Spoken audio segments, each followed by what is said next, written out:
은혜 받으실 하나님의 말씀은 룻기서 1장 19절로 22절에 있는 말씀입니다. 이 계시의 말씀을 읽을 때에 오늘도 우리와 함께 하시는 하나님의 음성으로 들려줄 수 있기를 원합니다. 함께 낭독을 하겠습니다. 이에 그 두 사람이 베들레헴까지 갔더라. 베들레헴에 이를 때에 온 성읍이 그들로 말미암아 떠들며 이르기를 이가 나오미냐 하는지라.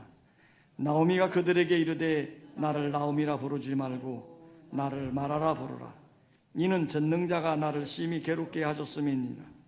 내가 풍족하게 나갔더니 여호와께서 내게 비어 돌아오게 하셨느니라. 여호와께서 나를 징벌하셨고 전능자가 나를 괴롭게 하셨거늘 너희가 어찌 나를 나오미라 부르느냐 하니라. 나오미가 모압 지방에서 그의 며느리 모압 여인 룻과 함께 돌아왔는데 그들이 보리 추수 시작할 때에 베들레헴에 이르렀더라.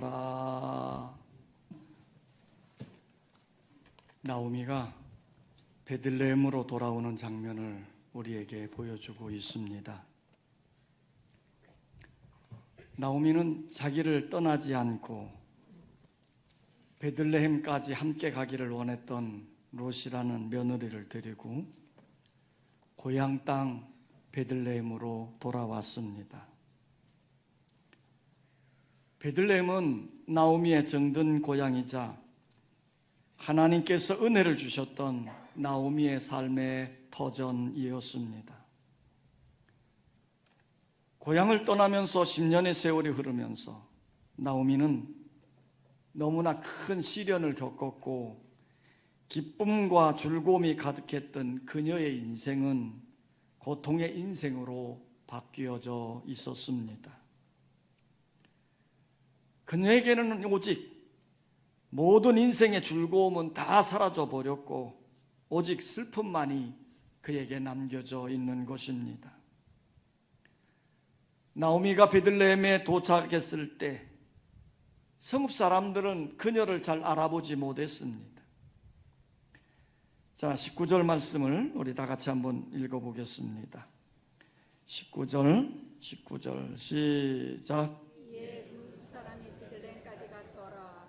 베들레헴에 이를 때에 온 성읍이 그들로 말미암아 떠들며 이르기를 이가 나오미냐 하는지라. 그토록 행복하게 살았고 아름다웠던 나오미가 이제는 옛날의 나오미가 아니었습니다. 베들레헴 사람들이 알아보지 못할 정도로 나오미의 모습은 변해져 있었습니다. 그래서 10년 동안 너무 변해버린 나오미를 보고 온 동네 사람들이 깜짝 놀란 것이지요. 나오미가 베들레헴에서 살 때에는 아름다운 귀부인이었습니다. 그런데 그 아름다운 모습은 다 사라져버리고 고생에 찌든 초라한 모습 뿐이었습니다. 사실 나오미는 거지꼴이 되어서 베들레헴에 돌아온 것입니다. 그러니 선뜻 베들레헴 사람들이 그녀를 알아보지 못한 것이지요. 온 동네 사람들은 10년 전을 생각하면서 그녀를 불쌍하게 여겼습니다. 베들레헴에 돌아온 나오미는 이렇게 고백합니다. 나오미는 베들레헴에 도착하자마자 자신을 반기고 있는 사람들에게 제일 먼저 한 말이 이것입니다. 20절입니다. 20절 다 같이 시작. 나오미가 그들에게 이르되 나를 나오미라 부르지 말고 나를 마라라 부르라.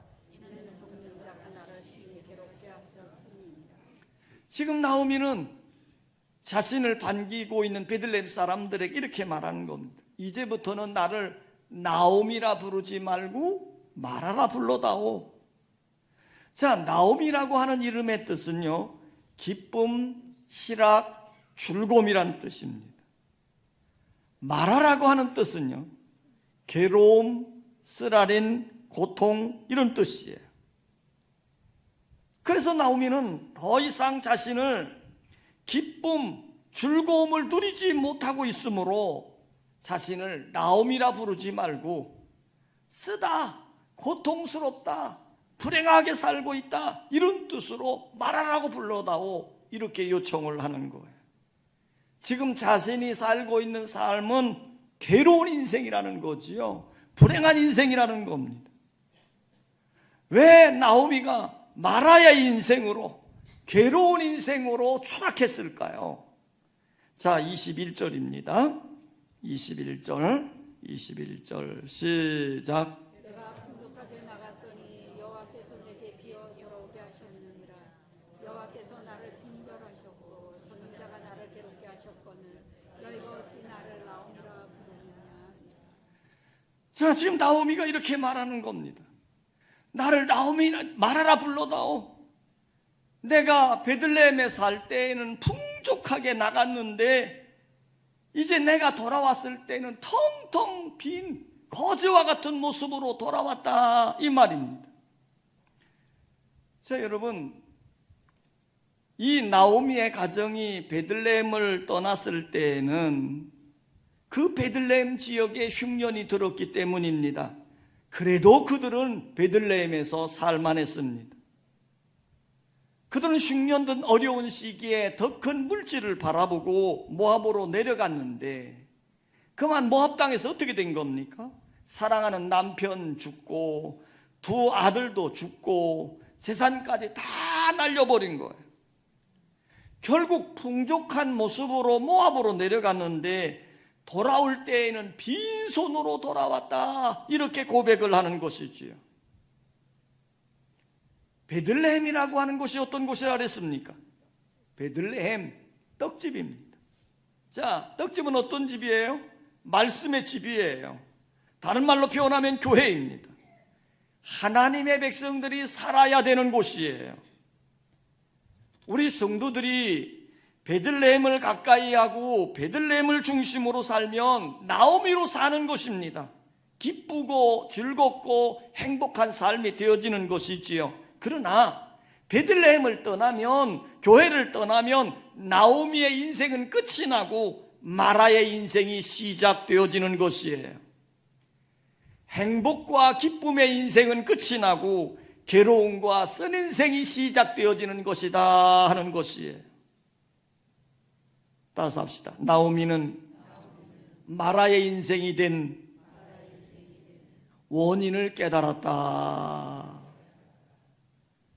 자, 21절에 이렇게 말했죠. 여호와께서 나를 징벌하셨고 전능자가 나를 괴롭게 하셨거늘 너희가 어찌하여 나를 나오미라 부르느냐. 나오미는 베들레헴으로 돌아왔을 때에 자신의 잘못을 인정하고 실패하여 괴로운 인생임을 고백하고 있는 것입니다. 사실 자신의 실패를, 자신의 불행을 고백한다고 하는 것 쉬운 일이 아니지요. 그러나 자기 자신을 바로 알아갈 때 우리는 실패를 넘어 성공의 길로, 고통의 길을 넘어 행복한 길로 나아갈 수 있는 길이 되어지는 것이에요.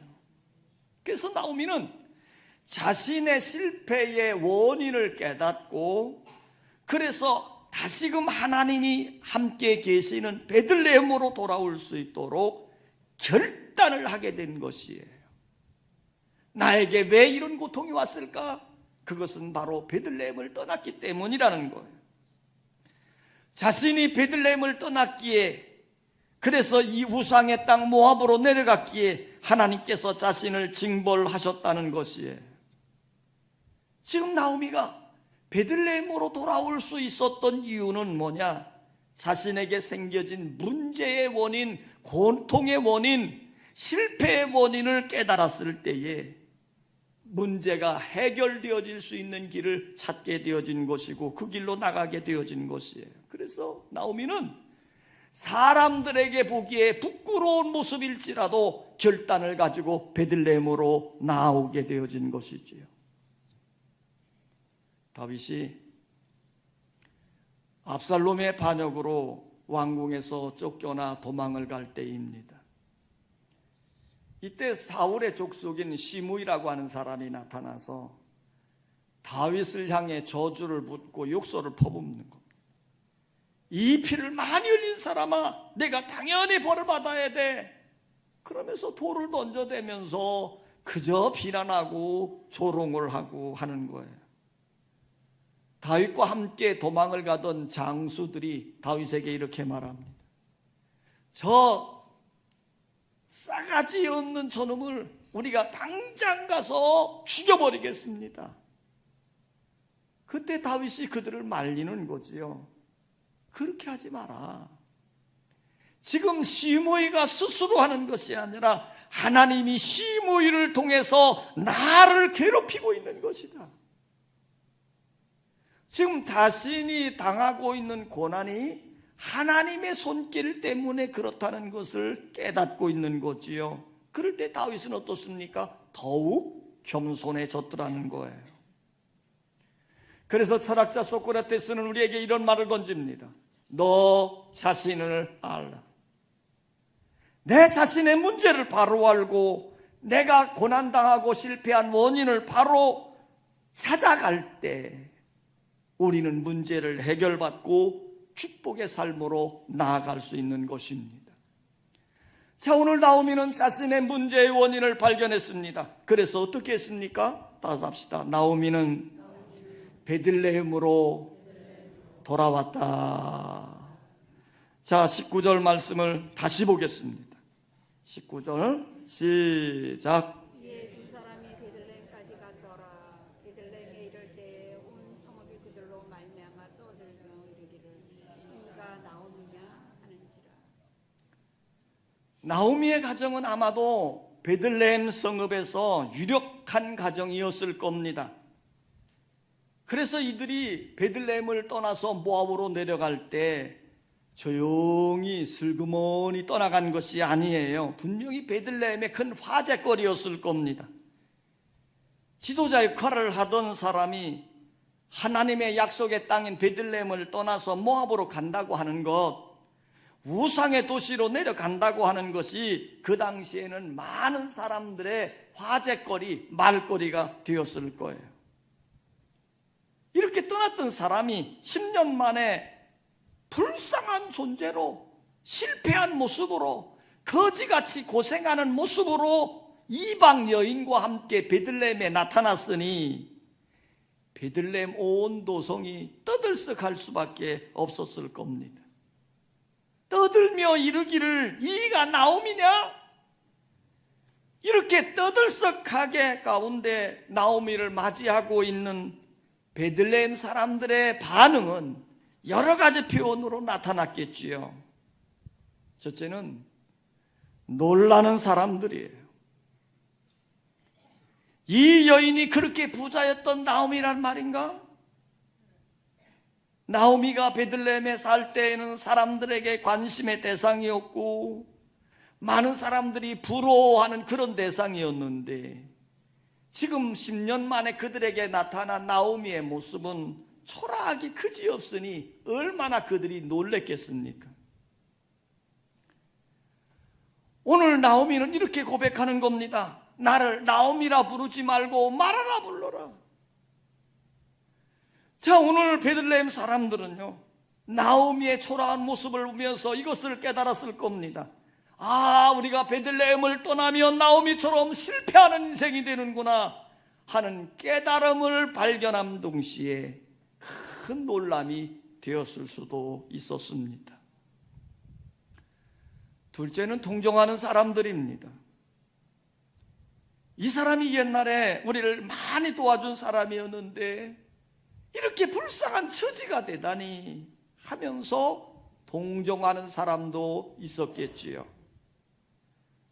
이 사람들이 나오미를 적극적으로 도와주며 그들과 함께 했을 것입니다.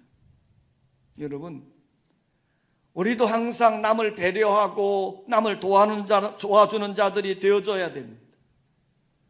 우리가 남에게 관심을 가지려고 할 때에는 그 사람의 위치로 내려가서 그 사람을 도와줘야 되는 거예요.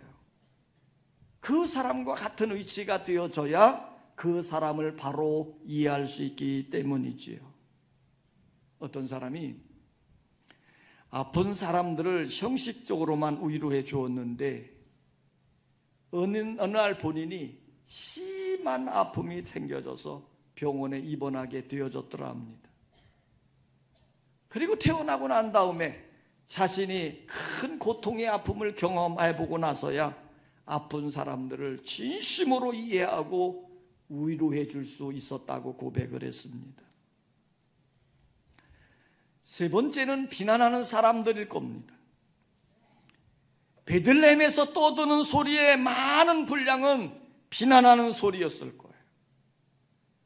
그렇게 베들레헴을 떠나더니 하나님께 징계를 당하지. 부자가 되겠다고 모압으로 떠나더니 거지가 되어 돌아왔네. 하나님의 성을 떠나 우상의 도시로 내려갔으니 망할 수밖에. 남을 비난하고 조롱하는 말, 이것을 취미 삼아 하는 사람들이 있어요. 이런 사람은 어디서 남에 대한 이야기를 그렇게 잘 아는지, 거기다가 언변까지 좋아서 사실보다 과장하여 말을 하게 되어지면서 비난을 하게 되어지는 겁니다.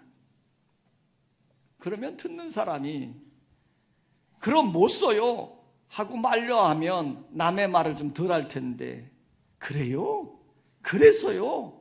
하고 꽁짝을 맞추면요, 신이 나서 말을 잘 하는 거예요. 여러분, 남의 말 하는 것은 잘못된 일입니다. 하나님은 남을 중보고 부정적이고 원망적인 말을 하는 것을 싫어하셔요. 그 성경에 보면 말에 대한 교훈이 참 많이 나옵니다. 죽고 사는 것이 혀의 힘에 달렸나니 혀를 쓰기 좋아하는 자는 혀의 열매를 먹으리라 그랬습니다.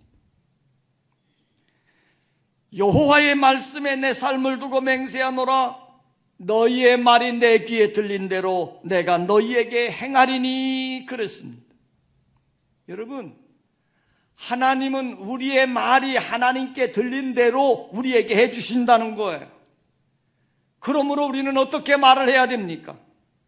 비난하거나 정죄하거나 부정적인 말을 하는 것이 아니라 긍정적인 말, 칭찬하는 말, 격려하는 말, 감사하는 말, 믿음의 고백을 많이 할 수 있는 여러분 되시기를 원합니다.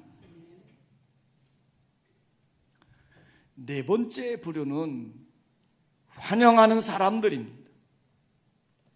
10년 만에 나오미를 만나니 얼마나 반가웠겠습니까? 비록 죄를 짓고 실패한 모습이지만 베들레헴으로 돌아왔으니 얼마나 잘한 일이에요. 그래서 이들은 다정하게 맞이해주고 친정으로 위로해 준 것입니다. 당자가 집으로 돌아왔을 때 아버지가 그를 기다리고 있다가 반가이 맞아주시고 기뻐하며 잔치를 베풀어 주었던 것처럼 베들레헴 주민들은 나오미를 환영해주고 기쁨으로 맞이해 주었던 것이지요. 여러분, 우리 그리스도인의 삶은 어떤 것입니까? 어렵고 힘들어하는 사람들에게 위로를 주고 용기를 줄 수 있는 것이 우리 그리스도인의 삶인 줄 믿습니다. 세계적인 자동차 기업 중 하나인 일본의 도요타 자동차라고 하는 기업이 있어요. 그 기업의 경영 철학이 이렇답니다. 차가 고장이 났을 때에는 고객의 마음도 상하게 된다. 따라서 차를 고쳐주는 것으로 만족하지 말고 고객의 마음의 상처까지 치유해 주어라. 즉 고객의 마음에 감동을 시켜주고 그 마음을 기쁘게 해주라는 것입니다. 이런 경영 철학을 가지고 있을 때 도요타 자동차는 세계적인 기업으로 일어서게 되어졌다는 거예요. 여러분, 우리 사람의 마음에는 두 가지 에너지가 존재한다고 합니다. 하나는 플러스 에너지이고 또 하나는 마이너스 에너지입니다. 플러스 에너지는 양심, 열정, 자긍심, 관심, 호기심, 진심, 협동심, 비전 등 이런 것은 긍정적인 에너지로 우리의 삶의 플러스가 되는 힘이라는 거죠. 마이너스 에너지는요, 적개심, 무관심, 방심, 자만심, 욕심, 미움, 절망 등 이런 것은 부정적인 삶의 에너지를 우리 마음에 품게 만든다는 것이에요. 그러므로 우리 마음에 긍정적인 플러스 에너지를 많이 가지고 있는 사람은요, 그 삶이 행복해지고 성공적인 삶을 살게 되어지는 것이에요. 이런 플러스 에너지를 가지고 사는 사람의 이야기를 들은 적이 있습니다. 경제가 어렵고 사회가 힘들어지면 우리가 택시를 탈 때 택시 기사분들의 말투가 좀 거칠어진답니다. 왜냐하면 힘들기 때문이겠죠.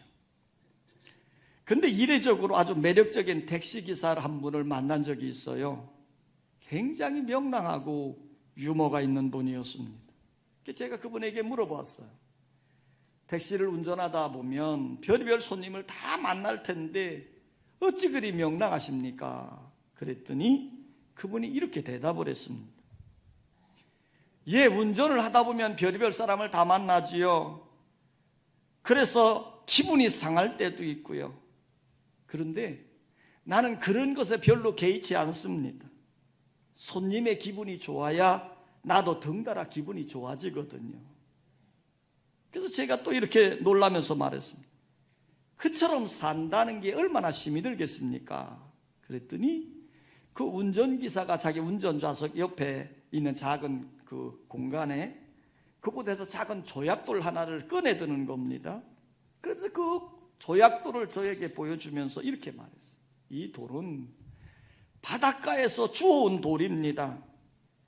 까다로운 손님이 타거나 시비가 붙어서 마음이 심란할 때 이 둥글둥글한 조약돌을 꺼내서 손에 만지면서 있으면 내 마음에 평안이 찾아옵니다.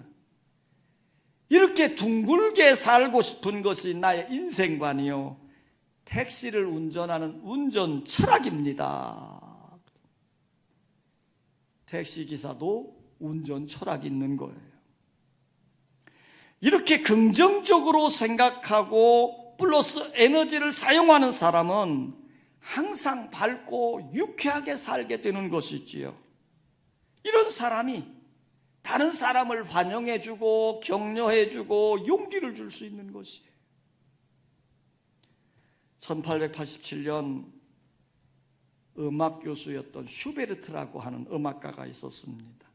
어느 날 이분에게 사랑하는 제자 2명이 찾아왔는데 공교롭게도 이 두 명의 제자들의 아내가 전부 이 세상을 떠난 거예요. 그러니까 이 제자들이 스승에게 위로받으려고 찾아왔는데 지금 슈베르트가 생각을 하는 겁니다. 내가 무슨 말로 저들을 위로해 줄까? 슬픔을 당한 제자들에게 어떻게 위로해 줄 수 있을까? 아내를 잃은 사람에게 무슨 말로 위로가 되겠습니까?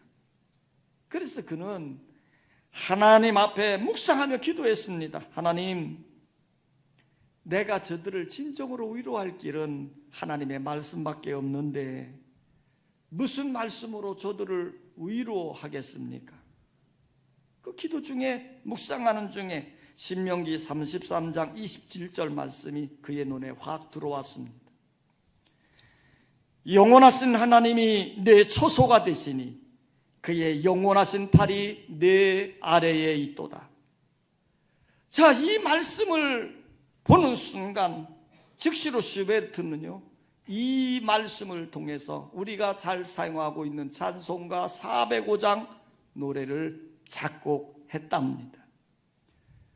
주의 친절한 발에 안기세 우리 마음이 평안하리니 항상 기쁘고 복이 되겠네 영원하신 발에 안기세. 남을 위로하고 격려하며 용기를 주는 자에게 하나님의 진정한 위로와 용기가 함께할 줄 믿습니다. 따라서 합시다. 나오미가 베들레헴으로 돌아왔을 때 하나님의 은혜가 함께하였다. 자, 22절 말씀을 다 같이 읽습니다. 22절 시작.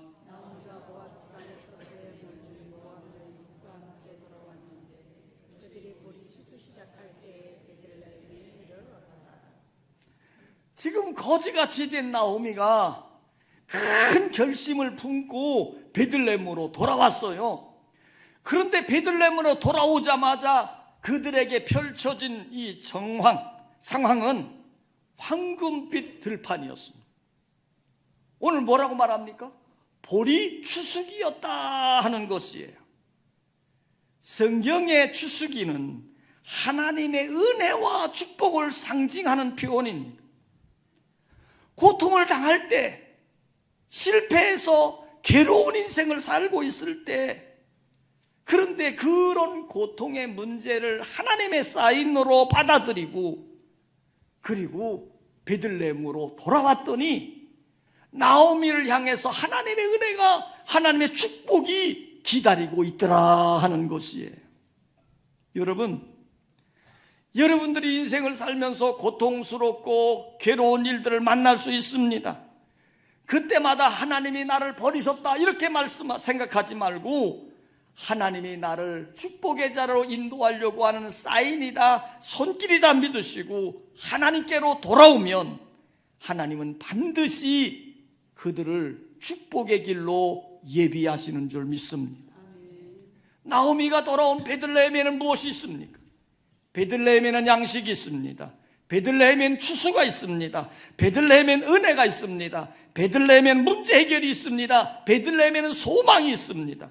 언제든지 회개하고 하나님께로 돌아오면 하나님의 은혜를 베풀어 주시는 것이에요. 회개하고 돌아오면 추수가 기다리는 것입니다. 여러분, 항상 하나님의 말씀을 붙들고 말씀으로 나오는 여러분 되시기를 원합니다. 진화론의 창시자였던 찰스 다윈은 인생의 말년에 매우 우울하게 그 인생을 보냈다는 거예요. 그의 임종에 가까웠을 때 그의 사랑하는 아내 호프 부인이 방문을 열고 들어가 보니까 세상에 다윈이 성경책을 읽고 있는 거예요. 지금 당신 성경을 읽고 있어요? 당신이 평생 주장한 진화론은 허구였나요? 부인이 이렇게 물으니까 다윈이 이렇게 대답을 했더랍니다. 젊었을 때 내가 미국에서 진화론을 주장했는데 사람들이 그것을 다 믿더군. 사실 나는 하나님의 창조를 믿고 있는데, 그러면서 다윈의 말년은 철저한 창조론자가 되어졌다는 거지요. 병상의 고난이 그를 그렇게 변화시킨 거예요. 병상의 고난이 찰스 다윈으로 하여금 회개하고 하나님께로 돌아오게 만들었다 하는 것입니다. 성도 여러분, 때때로 우리가 당하는 고난이 우리의 인생의 즐거운 일은 아니지만 우리의 인생에 유익이 될 때가 참 많이 있는 것입니다. 고난을 당할 때 하나님의 사인으로 발견하고 하나님께로 돌아와야 됩니다. 고통 중에 하나님의 뜻을 발견하고 베들레헴으로 돌아왔던 나오미처럼 여러분들이 하나님께로 말씀으로 나오는 여러분 되시기를 원합니다. 그러면 하나님의 은혜가, 하나님의 축복이 여러분들의 삶에 예비되어져 있는 줄 믿습니다. 하나님을 가까이 함이 내게 복이라. 하나님, 교회, 말씀을 가까이 하며 사는 여러분의 삶이 되시기를 원합니다. 아버지 하나님,